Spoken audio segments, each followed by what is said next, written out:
Menghebohkan, puluhan warga, kebanyakan dari kaum muda, tiba-tiba berhalusinasi tingkat tinggi. Beberapa pun mengamuk dan tiba-tiba ambruk, bahkan berujung maut. 2 di antaranya meninggal dunia. Diduga puluhan warga ini mabuk buah kecubung yang dioplos obat keras. Dan berikut faktanya.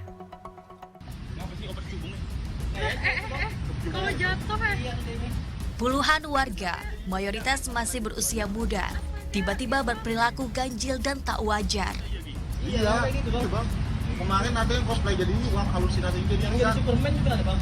Lompat. Nah, yang kayak Ya, ada yang melata bagai ular, hendak terbang di tengah jalan. Namun ada pula yang sampai histeris, bahkan mengagetkan ketika kemudian tak sedikit warga bergejala sama, terpuruk, ambruk.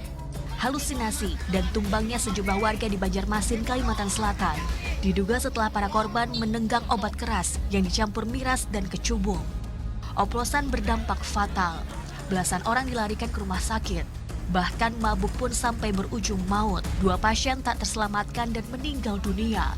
Menindaklanjuti, polisi menelusuri peredaran obat keras, juga mendalami kejadian pengoplosan dengan kecubung.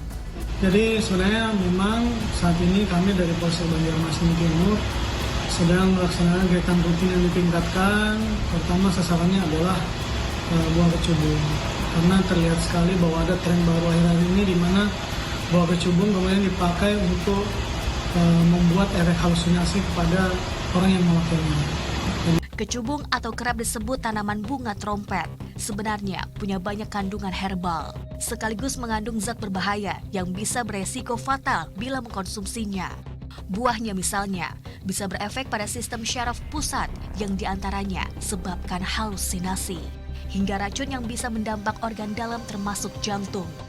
Cubung ini itu salah satu dampaknya dapat menimbulkan kerusakan saraf ya dan efek psikotropika ya. Nah, jadi timbul rasa halusinasi, kemudian delirium ya, kebingungan dan gangguan keseimbangan ya. Selain itu juga akan ada dampak ya berupa midriasis ya, kulit kering ya, panas, kemudian mulut kering, kesulitan berkamih ya, detak jantung yang meningkat, kemudian terjadi juga peningkatan suhu tubuh dan gangguan penglihatan. Sudah kerap terjadi mabuk racunan berefek serius dampak kecubung. Meski demikian, dalam undang-undang, tanaman ini belum termasuk golongan narkotika. Di Banjarmasin, peristiwa mabuk kecubung oplosan terjadi awal pekan. Hingga Jumat ini, setidaknya 35 orang masih dirawat di rumah sakit dan rumah sakit jiwa dalam kondisi bervariasi. Pemulihan belum sadarkan diri hingga akut. Randi Naka melaporkan untuk NET.